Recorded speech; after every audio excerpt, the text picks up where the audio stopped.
sobre hipertensión portal y encefalopatía hepática.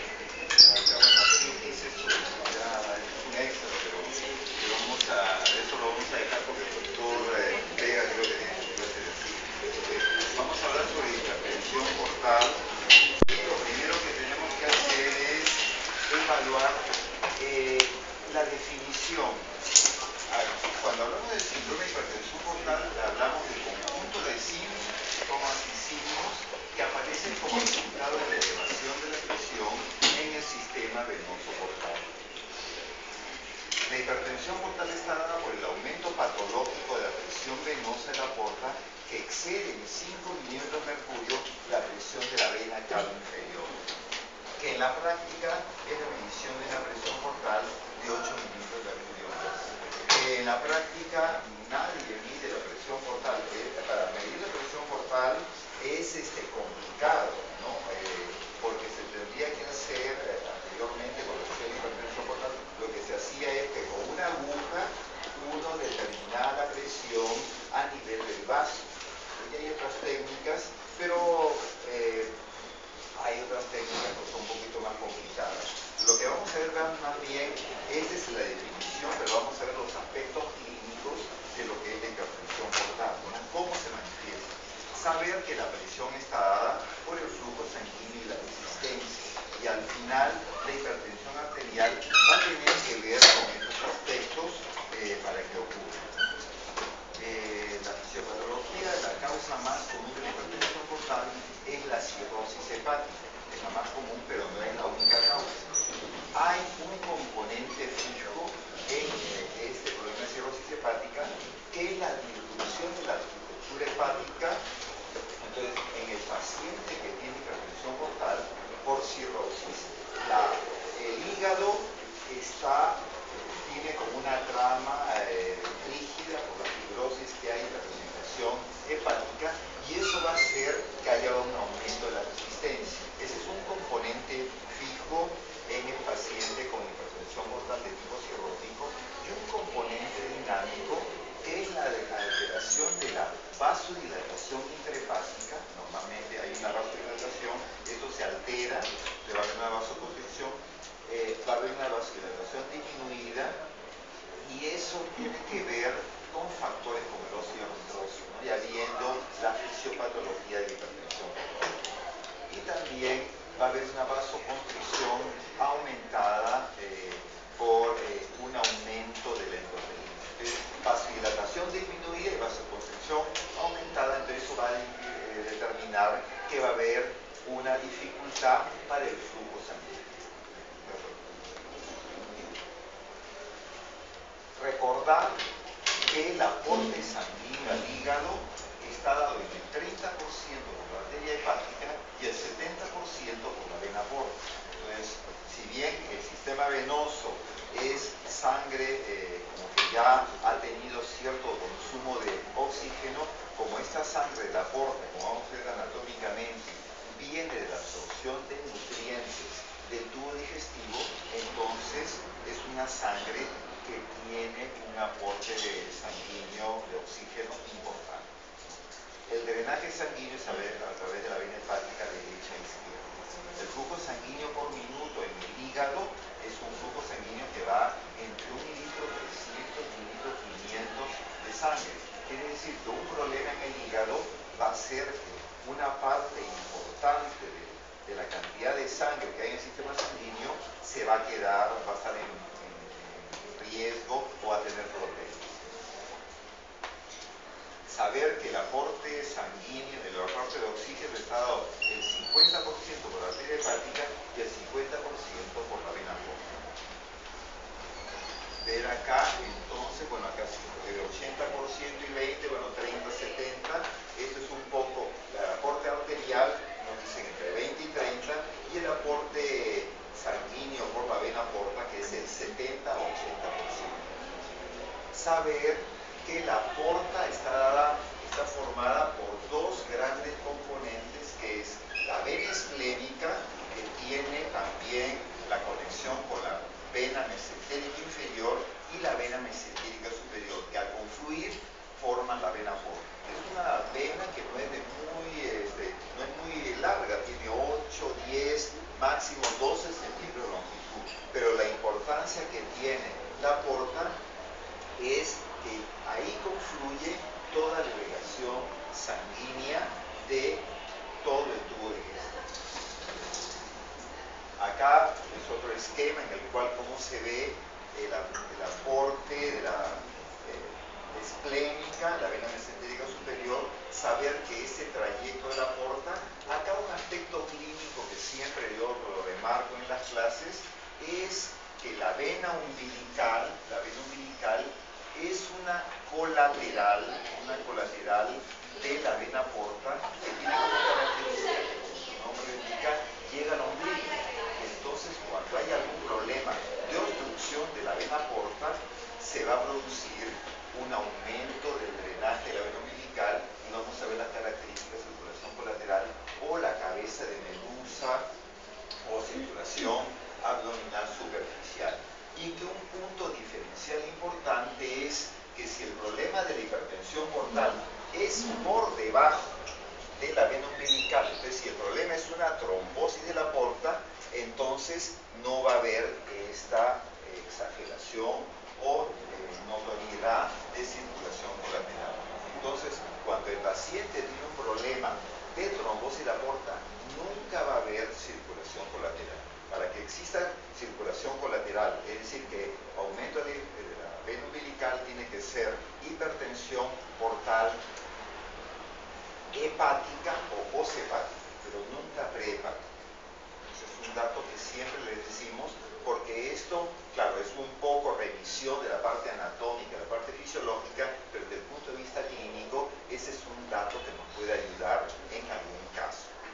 Acá vemos un poquito todo lo que es la irrigación sanguínea y la importancia. Uno dice, el sistema venoso, que es un sistema de desecho, es poco importante porque son en lo que ya ha sido metabolizado. Ven en el caso del tubo digestivo, la absorción de alimentos o de sustancias nutricionales del tubo digestivo van a la vena porta y llegan al hígado, donde el hígado lo metaboliza. Por eso es que la vena porta tiene una importancia crucial en enfermedades del hígado. Saber entonces que el aumento de resistencia por características del flujo sanguíneo con vasodilatación esplácnica sistémica, pero con alteraciones de esa dilatación que al final no disminuyen, y el aumento de la resistencia son los que van a determinar el aumento de la presión portal. Aquí es un poco complicado revisar todos los aspectos de la hipertensión portal porque existen mecanismos de aumento de flujo y después de disminución de flujo de acuerdo a respuestas endocrinológicas, ¿no? O respuestas vasoactivas. Pero sabemos que el óxido nitroso puede tener un factor en vasodilatación, pero en estos pacientes existe una disminución del óxido nitroso y esa vasodilatación regulatoria. Un poco difícil explicar bien todo esto, pero sabemos, el factor fijo es el aumento de la resistencia en el caso de la cirrosis. Y el factor que se modifica es el flujo sanguíneo, que puede tener una disminución de la vasodilatación por disminución del óxido nítrico en pacientes con cirrosis o otros factores. Y al final, todo esto da como resultante aumento de la hipertensión. Y entonces, ¿qué cosa es lo que ocurre cuando el paciente tiene un aumento de la hipertensión portal? La sangre tiene dificultades para llegar de lo que es la parte digestiva, la parte inferior del organismo, para llegar al corazón. Entonces la sangre tiene que buscar, se podría decir, atajos o colaterales. Y eso, a la larga, poco a poco, va a generar problemas y va a dejar complicaciones. El paciente puede tener una hipertensión portal más por 5 milímetros de mercurio por encima de la vena cava inferior, y el paciente tiene hipertensión portal subclínico. Esta persona tiene hipertensión portal, pero no tiene ninguna manifestación clínica. Recién cuando llega a 12 milímetros de mercurio por encima de la presión de la vena cava inferior, el paciente puede presentar varices esofágicas. Pero esas varices esofágicas las puede tener durante un buen tiempo y el paciente no tiene manifestaciones. Cuando ya el paciente tiene la hipertensión portal ya muy notoria, comienzan a aparecer complicaciones ya evidentes, como es la hemorragia. El paciente presenta de repente una hemorragia digestiva alta, ¿no? Y entonces ahí uno se da cuenta que hay un problema y se va a dar cuenta que el paciente tiene un aumento de la presión portal. Y otro tipo de alteraciones van a ser la ascitis, la presencia de líquido en el peritoneo, que cuando tengan la clase de ascitis van a ver que puede tener múltiples factores, pero un factor importante siempre va a ser, en la gran mayoría de los pacientes con ascitis, el problema de la cirrosis o la hipertensión portal. Gastropatía portal hipertensiva, en la cual el estómago de repente tiene una gran congestión de vasos sanguíneos. Como la sangre no puede ir a través del hígado y llegar a la vena cava inferior, va por las gástricas cortas, por otra serie de colaterales, y eso hace que el paciente tenga mayor vascularización en el estómago, y eso puede favorecer que el paciente pueda tener un sangrado digestivo, no por varices, sino por estos vasos sanguíneos que pueden sangrar. Peritonitis bacteriana espontánea en los pacientes con hipertensión por ascitis. También la enfermedad hepática puede favorecer lo que llaman la translocación de bacterias desde el intestino, que atraviesan la pared intestinal y pueden llegar al líquido acítico, y este paciente con ascitis puede tener complicaciones, como la hipertensión espontánea. Hipertensión pulmonar portal también son complicaciones mucho menos frecuentes, pero el paciente puede tener 10, 15 o más años con un cuadro asintomático. Y de repente, cuando nosotros notamos que el paciente tiene esta sintomatología, lamentablemente el paciente ya tiene una enfermedad bastante avanzada. Y ahí lo que tenemos que hacer es tratamiento paliativo, o pensar de repente hay que tratar el hígado, hay que solucionar este problema con algún tipo de cirugía, y muchas veces es complicado y va a ser difícil. Clínicamente, ¿por qué nos damos cuenta del paciente que tiene hipertensión portal? Entonces acá vemos, ¿no?, circulación colateral, la ascitis, de repente presenta edema, pero el edema no es un cuadro clínico característico. Varices esofágicas, le hacemos la endoscopía y encontramos que tiene varices de esófago.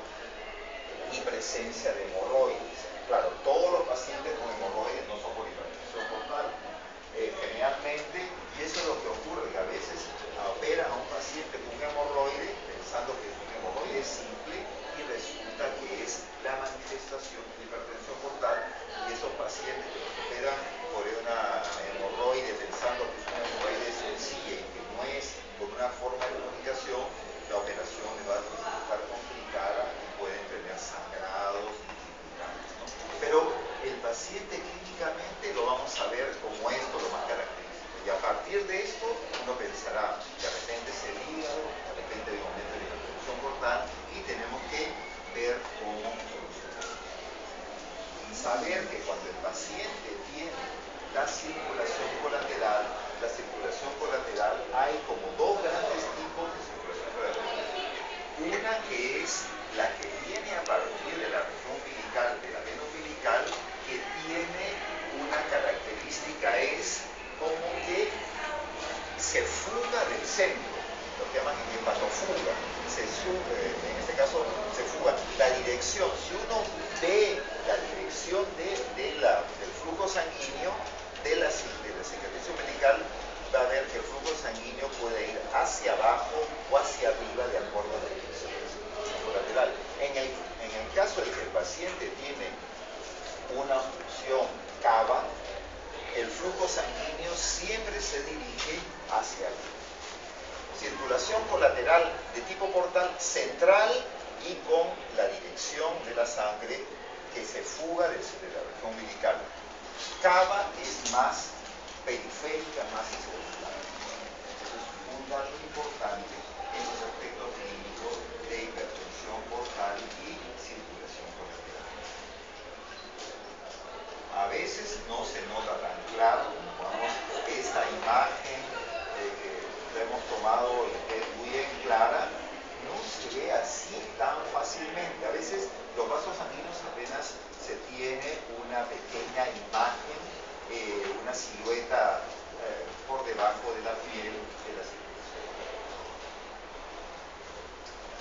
Esto es un dato interesante que vemos en pacientes con enfermedad hepática y que no son resultado de hipertensión portal. Que lo tiene el paciente porque tiene cirrosis, porque tiene la hipertensión, porque tiene cirrosis, porque tiene enfermedad hepática, pero no es resultado de la hipertensión portal. Entonces, cuando el paciente tiene telangiectasis, que son como unos vasitos que uno los aprieta y desaparecen, porque es un pequeño vaso que le llaman arañas vasculares, que tiene un centro por donde viene la vena y esto tiene como una circulación. Entonces uno lo aprieta, desaparece, uno lo suelta y vuelve a aparecer.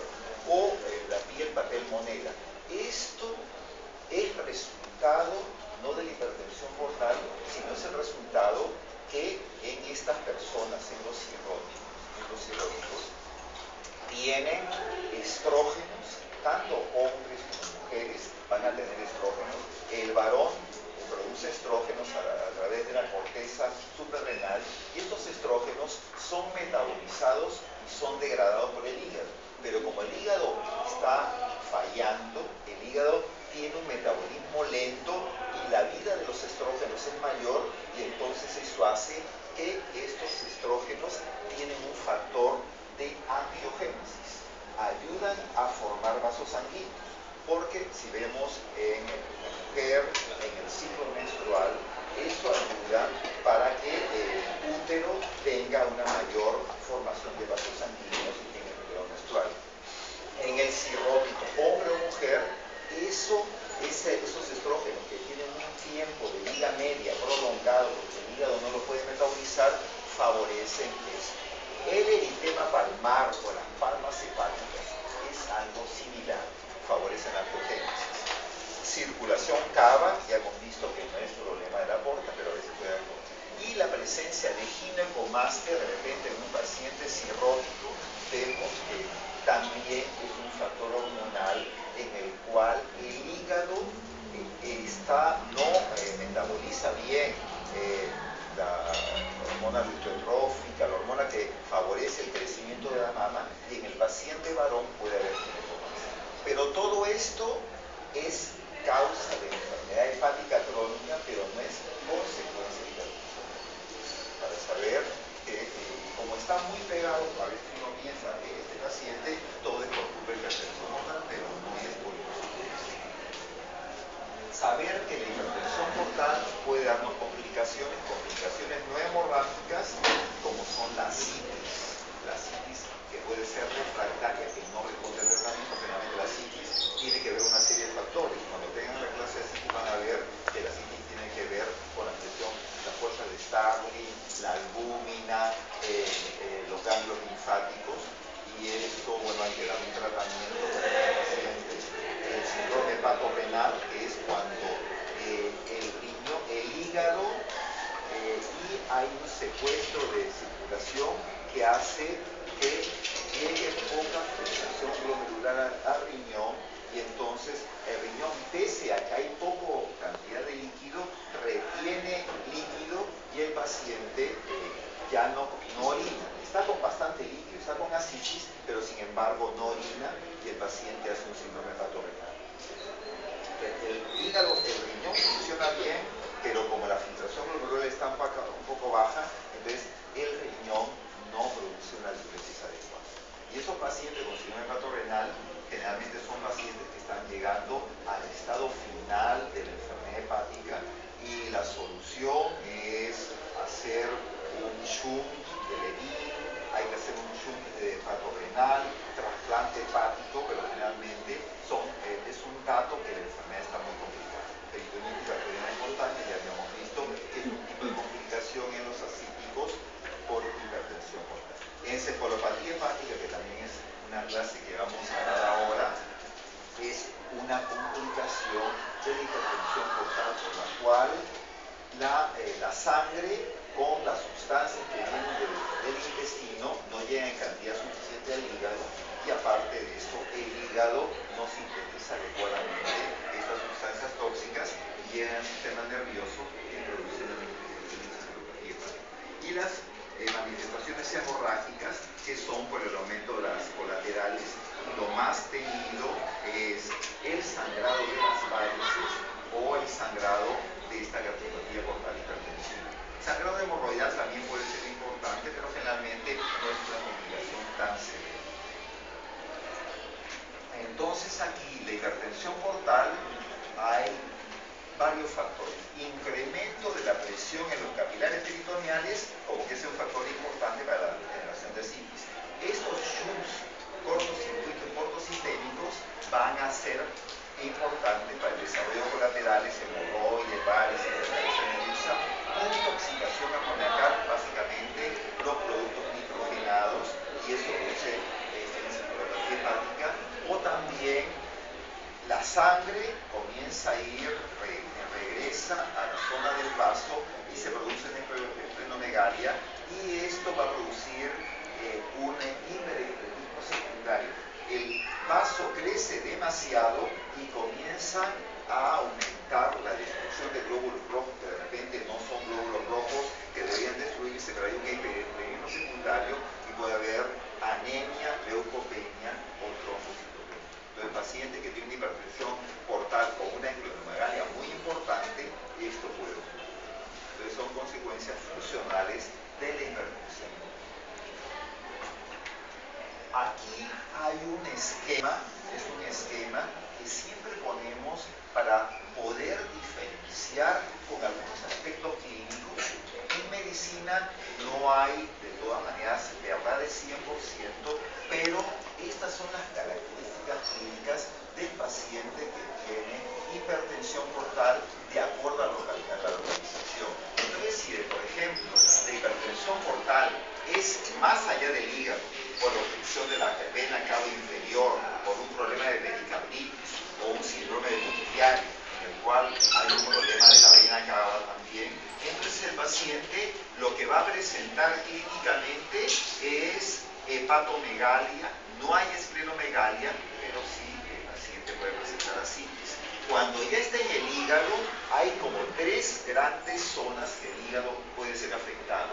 La sinusoidal, que es las venas hepáticas, que se ve en la enfermedad veno-oclusiva, que es una patología no muy común, pero puede ser por tóxicos, alcaloides de senecio, y en el cual hay hepatomegalia, no hay esplenomegalia y hay asitis. La sinusoidal, que es aproximadamente el 90% de los pacientes no por cirrosis alcohólica, sino en general por cirrosis, es la gran mayoría de los pacientes con hipertensión portal tienen este tipo de hipertensión portal.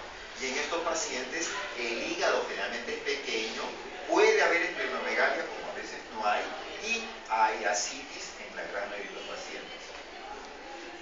En el presinusoidal, que es a través del tracto portal, de la zona donde está el colangiolo, la vena portal pequeña, el paciente se puede ver en pacientes con erigistosomiasis, que es una causa muy importante en zonas de Brasil, en las cuales está el erigistrosoma manzoni, en zonas del Nilo. Por eso que en Brasil y en Egipto son de los que tienen más experiencia en el tratamiento de los pacientes con varices, porque tienen bastantes problemas con este esquistosoma. Y esto da manifestaciones varicofágicas. El paciente no tiene hepatomegalia, tiene esplenomegalia, y el paciente generalmente no tiene cuadros de asitis.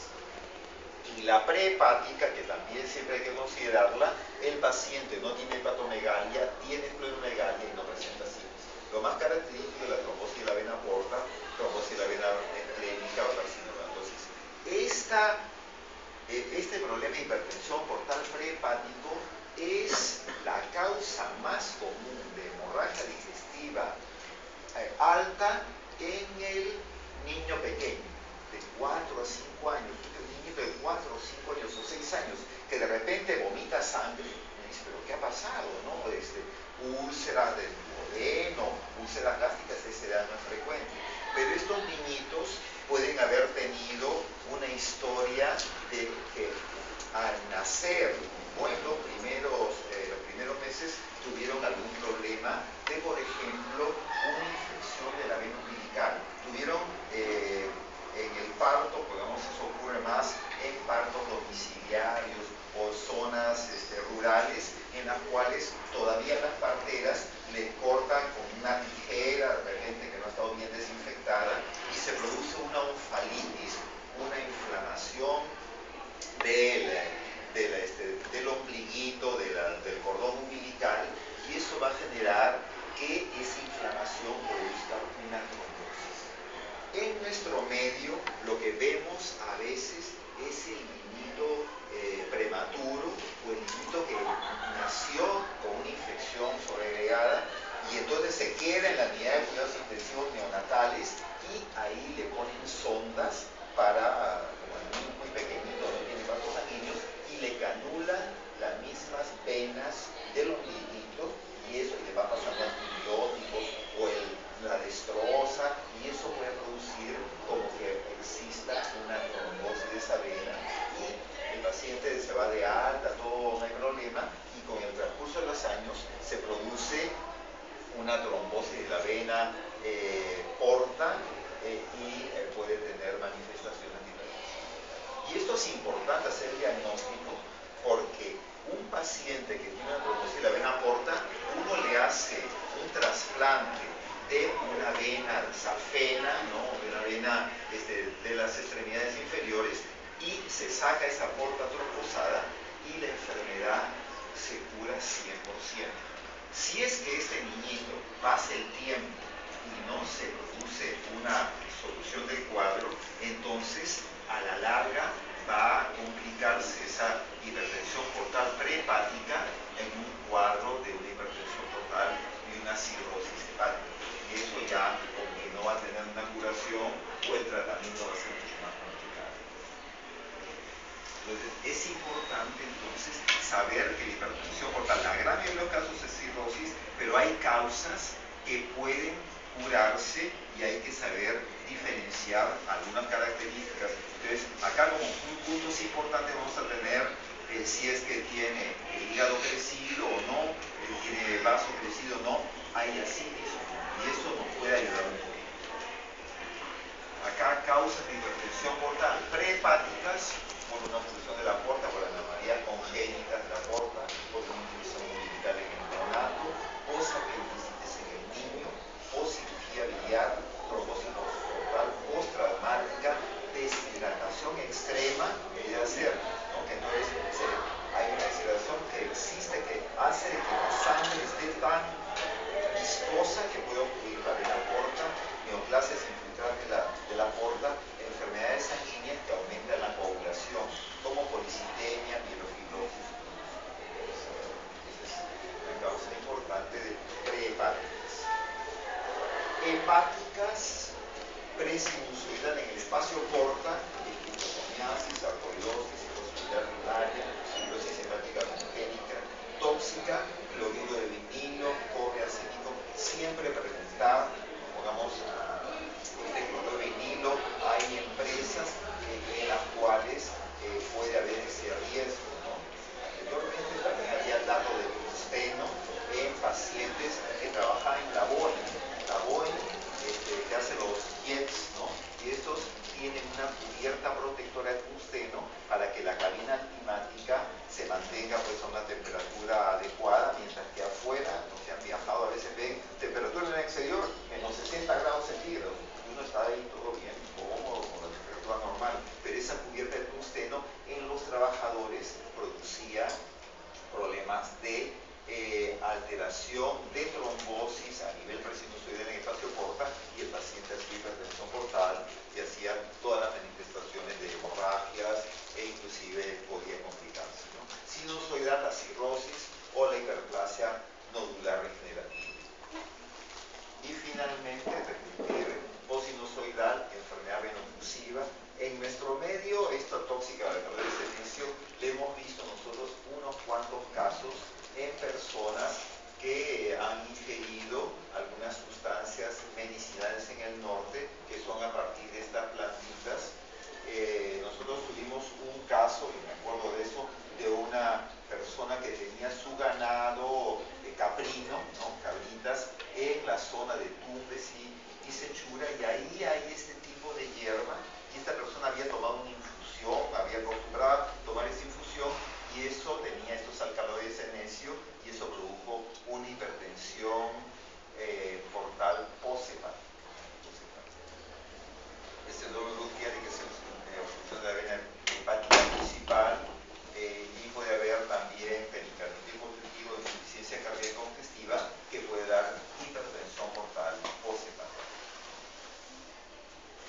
Muy bien, entonces es un poco un resumen de lo que es la hipertensión portal.